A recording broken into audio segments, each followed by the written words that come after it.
J'ai un projet, en fait, c'est de faire connaître l'histoire de l'île par le biais des bateaux. Car nous savons tous que nous, créoles, tous les créoles principalement, ils ont tourné le dos à la mer. Et en fait, alors que dans le langage courant de tous les jours, on utilise toujours des termes de marins. On dit toujours trapali, soukali, guetali, tout ça, ce sont des termes de marins. Quand on dit amarali, c'est aussi un terme de marin qui voulait dire larguer les amarres, amarrer le bateau. D'accord. Donc, sur cette maquette-là que je vous présente, c'est la Vierge du Cap. 5 ans de recherche, 5 ans de recherche et 15 mois pour réaliser cette maquette. C'est l'histoire du pirate Labuse. C'est la plus grande prise que le pirate Labuse a réalisée dans la baie de Saint-Denis. Il faut savoir que ce bateau-là, c'est le bateau amiral de la flotte du Portugal. Ce bateau revenait de la route des Indes, rempli d'or, d'étoffes, de pierres précieuses, hein, et il a subi un cyclone. Donc c'est sa cargaison qui a évité à ce bateau-là d'échouer. Donc il est arrivé dans la baie de Saint-Denis, complètement dématé.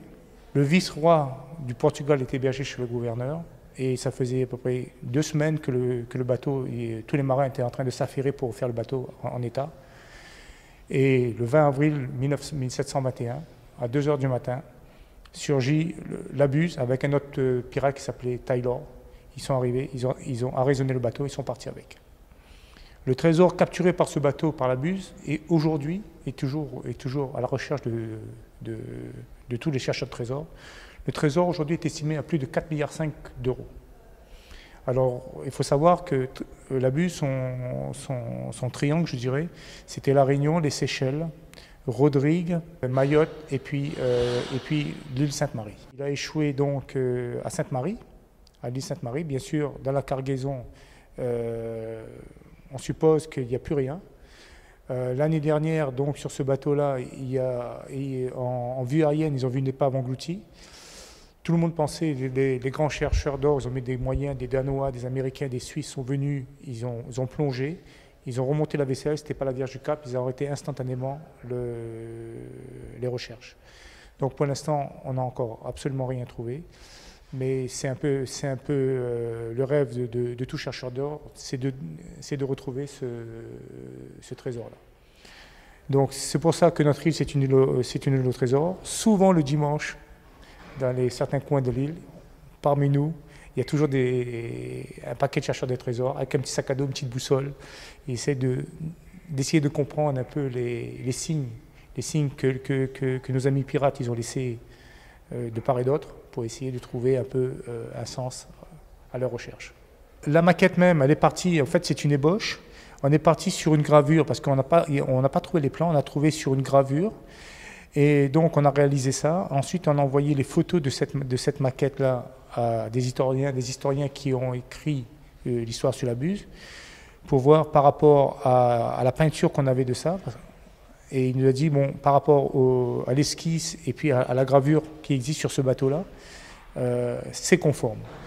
C'est conforme. Alors, je dirais que c'est une ébauche parce qu'on attend toujours par rapport à des historiens qui pourraient nous apporter ensuite des renseignements complémentaires pour voir si on pourrait encore améliorer la réalisation de cette maquette. C'est une passion, je voudrais faire partager cette passion-là à tous les enfants parce que quand les enfants viennent dans mes expositions, ils regardent tout de suite ils cherchent tout de suite le bateau du pirate. Et quand on leur montre le pirate l'Abuse et puis le bateau qui a fait sa fortune, qui a fait aussi sa légende et sa perte, lorsqu'il a été capturé à l'île Sainte-Marie et ramené à Saint-Paul, on lui a dit le roi veut bien te laisser la vie sauve, mais en contrepartie, il faut que tu restitues le trésor que tu as volé sur ce bateau. Il a donné quelques bricoles, et il a dit non, c'est pas ça qu'on veut, on veut le trésor en entier. Il a dit non, je ne peux pas vous le donner, et c'est comme ça qu'il a été pendu haut et court à Saint-Paul. Alors ce bateau-là, il se présente le renard. Le renard, hein, pour tous les enfants du monde, ça représente la fouine, l'animal rusé. Le renard, c'était commandé par un grand corsaire qui était payé par le roi de France pour chasser les pirates dans les mers d'Europe et puis dans l'océan Indien, parce que les pirates, ils volaient tous les bateaux de marchandises qui étaient dans les mers, et donc le roi, lui, s'est cassé les vides. Donc pour remplir ces caisses, bon, il fallait couper la route aux pirates. Donc il a envoyé Robert Surcouf, hein, c'est un très grand corsaire. Lui, son rôle était payé par le roi de France, c'était pour chasser les pirates, récupérer tout le butin que les pirates ils avaient dévalisé sur les autres bateaux. Bon, ici, dans cette vitrine-là, on a représenté deux choses. Un poste de combat, c'est-à-dire qu'on a pris sur un bateau de guerre, là, on a décortiqué un bateau de combat, un poste de combat. Dedans, vous avez le canon, vous avez les boulets de canon, vous avez le seau avec la poudre, etc. Donc, il y avait 2 ou 3 marins par poste de combat. Voilà, c'est ça. Ensuite, ici, à côté, vous avez une chaloupe de combat. C'est-à-dire que les chaloupes, quand elles attaquaient, par exemple, des bateaux la nuit, ben, ils ne pouvaient pas trop s'approcher, ils volaient les trucs. Donc, sur cette chaloupe-là, vous voyez, il y a un canon, il y a encore des petits canons. Hein, et donc, avec de la poudre et tout. Donc, avec ça, ils tiraient les voiles et ils s'approchaient le plus près possible lorsqu'ils attaquaient de nuit, surtout, avec ces chaloupes-là. Lorsqu'ils étaient à proximité, ils donnaient 2-3 coups de canon, histoire de faire couler le bateau pour pouvoir rentrer à l'intérieur et puis pour prendre ce qu'il y a à prendre. Chaque maquette a une histoire parce qu'il faut savoir que l'histoire de la Réunion est liée justement. Il faut savoir alors quelque chose de très important que tout le monde doit savoir, autour de l'île de la Réunion, il y a environ 300 épaves de bateaux. Et nos amis, la confrérie des gens de la mer a réussi à recenser en recherche archéologique à environ 70 épaves de bateaux. D'accord. Donc, quasiment en face de chaque commune de l'île, il y a des bateaux qui sont échoués. Donc, j'ai monté un projet. Dessus, il y a une carte de la Réunion qui m'a été remise par la confrérie des gens de la mer. Et dedans, il y a la liste de tous les bateaux qui sont échoués autour de l'île. Ce bateau-là, je tenais principalement à l'exposer parce que c'est le Belém. C'est le dernier 3-mâts. Hein, c'est le dernier 3-mâts. Et le bateau le plus ancien en France. Ce bateau-là, donc, c'est la propriété de la Caisse d'épargne, et donc il se trouve dans le port de Nantes, et il sort lorsqu'il y a vraiment des grandes armadas. Tous les 2 ans, tous les 3 ans, il est sorti sur l'armada de Rouen, de Nantes, tout ça. Et là-dessus, on voit bien comment les gens y voyageaient dessus. Donc c'est un bateau aussi où c'était une certaine noblesse qui voyageait là-dessus. À La Réunion, maintenant, avec le mélange, il y a beaucoup d'Européens. Et ben, il faut savoir aussi que nous, on est français, donc il y a aussi des créoles qui s'intéressent aussi à ces beaux bateaux. Du temps de l'esclavage, en fait, il y avait beaucoup de bateaux de négriers. C'était des bateaux qui étaient conçus, il y avait beaucoup de cales, il n'y avait pas de confort, et c'était pour pour partir en Afrique, au Mozambique, prendre des esclaves, les mettre dans les cales et ramener ici pour les mettre. Ici, si vous voulez, c'est des bateaux plus pour les colons, des gens d'un certain niveau qui voyageaient. Mais comme ce bateau existe toujours, hein, et qu'il est dans le port de Nantes, donc c'est l'intérêt aussi de montrer que entre un bateau de corsaire, un bateau de négrier et ce beau bateau-là, il y avait quand même différentes catégories de souches sociales et différents budgets, bien sûr. Le bateau que je vous présente là, c'est le Chebec. Hein, c'est un très, très, très beau bateau. C'était aussi, avant, on disait lorsqu'on condamnait les gens, on les condamnait soit aux travaux forcés, soit on disait, vous allez sur les galères. Donc on les envoyait sur les bateaux là, c'était pour ramer. On les mettait dans les cages qui sont au-dessus là, et donc après ce bateau, même si le vent était nul, le bateau il avançait. C'était des bateaux de guerre, c'était un bateau de guerre français, et c'était les Formule 1 de la guerre, c'était des Formule 1 de la mer. Ce bateau, il glissait sur l'eau, il attaquait les gros galions, et puis il disparaissait aussi vite qu'il arrivait. Ensuite, tous les prisonniers, on les mettait dans les cages avec des rames, on les obligeait de ramer. Et lorsqu'il y avait des prises d'esclaves, c'est pareil, on les mettait dans les cales ici. Voilà. Et sur le bateau, là, à l'intérieur, vous pouvez voir, il y a des anneaux avec des chaînes. Si on les sortait, on les mettait sur le pont pour les laver, et on les enchaînait directement. Ces maquettes sont réalisées, bien sûr. Nous, on travaille beaucoup avec le musée de la Marine à Paris et le musée océanique de Monaco. Tous les maquettes sont faits à l'échelle et sur sur les plans réels. Hein. Nous utilisons pour ça que des bois précieux, du palissand, le bois noir que vous voyez là, c'est de l'ébène, et tous les mâts sont faits en bois de natte. Le bois noir, si vous voyez là, sur ce mât-là, c'est de l'ébène. Toutes les maquettes qu'on réalise sont faites à l'échelle, avec le maximum de détails. Toutes les sculptures que vous voyez là sont faites à la main, et le plus proche de la réalité, par rapport à tout ce qui figure sur le plan. Alors ça, ce n'est pas un bateau, c'est une coupe transversale du bateau, hein, sur les grands galions là.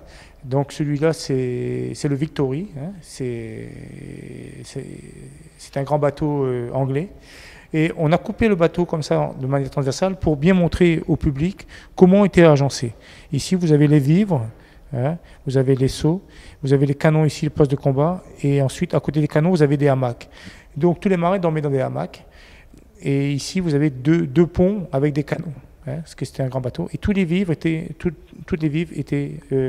ramassés dans les cales. Voilà. Donc voilà, on a coupé dans le mât central. Hein, on a coupé dans le mât central. Ici, vous avez le guet-ali. Hein, ici, vous avez aussi le guet-ali. Les marins, ils étaient là-haut et puis donc ils guettaient l'horizon pour voir s'ils trouvaient une île ou bien s'ils voyaient un bateau en mer. Cette maquette-là, c'est la maquette de l'aéroport. Il faut savoir que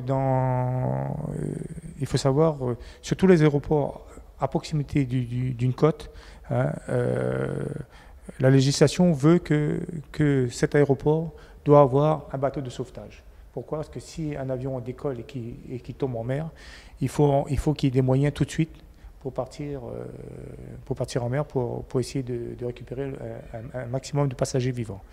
Donc c'est la vedette de l'aéroport. Ça s'appelle le Mapperine, hein, tout simplement. Pourquoi le Mapperine? Parce qu'à l'endroit où il y avait le Mapperine avant, le quartier du Mapperine, ils ont fait la piste longue de Gillot. Quand on parle de La Réunion, on parle bien sûr, c'est bien de parler de l'histoire, on parle aussi de produits pays. Donc là, c'est un artiste, c'est un ami à moi aussi qui habite dans le sud de l'île, du côté de Saint-Philippe. Et lui, c'est un passionné aussi, c'est un passionné de pêche. Et il s'est amusé à faire un petit produit pays, là, un petit canot de pays, tout en vacuum. Donc, qu'est-ce qu'on voit sur ce canot-là? Il y a le petit moteur, il y a le petit réservoir, il y a le petit corde qui va, il y a le petit bertel avec les rames et tout, avec le petit fil à soie et tout. Donc, voilà, avec bien sûr quelques galets. Hein, ça représente bien l'histoire. Alors moi, j'ai tenu personnellement à exposer ça à Saint-Leu. Pourquoi? Parce que Saint-Leu, c'est une ville de pêcheurs. Hein. Alors c'est pour ça qu'on s'est amusé à marquer Saint-Leu sur le canot. Et comme mon ami est originaire du coin de Sainte-Rose, il y a son petit canot qui s'appelle aussi Sainte-Rose. Comme dans le domaine du rêve, hein, tous les enfants connaissent le pirate des Caraïbes.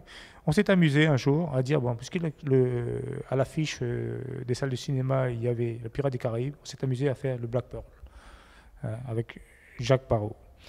Voilà, donc les enfants, quand ils arrivent là, ils voient le petit truc de pirate, et quand ils voient que c'est le Black Pearl, c'est le pirate des Caraïbes, etc. Donc, notre visite se termine donc sur ce domaine du rêve et du cinéma en disant que voilà, tout ce que vous voulez qu'on vous réalise, on peut le réaliser. Hein. Donc je vous invite tous à venir voir cette exposition-là. Voilà. Et si vous voulez qu'on réalise le Titanic, vous voulez qu'on réalise le bateau Tintin, etc., il n'y a pas de souci, on le réalise. Pour moi, c'est un honneur de venir à Saint-Leu parce que c'est pour passer ce message-là. Ce message, c'est de faire connaître, toucher la corde sensible de nos enfants en disant « Papa, maman, mais nous, là, notre ancêtre, là, comment on est arrivé à La Réunion ?» Ben, pas par bateau, mais sur quel bateau? Dans quelles conditions il arrive ici? Et lorsque les parents vont entendre ça, ils vont commencer à se poser des questions et commencer à chercher. Et là, on va connaître vraiment l'histoire de notre île, de nos racines. Donc, par cette exposition-là, et justement par rapport au projet que je suis en train de monter, c'est faire connaître l'histoire de l'île par le biais des bateaux, bien sûr, en commençant par les enfants. Et c'est comme ça qu'on va remonter la filière pour arriver jusqu'à nos ancêtres, quoi.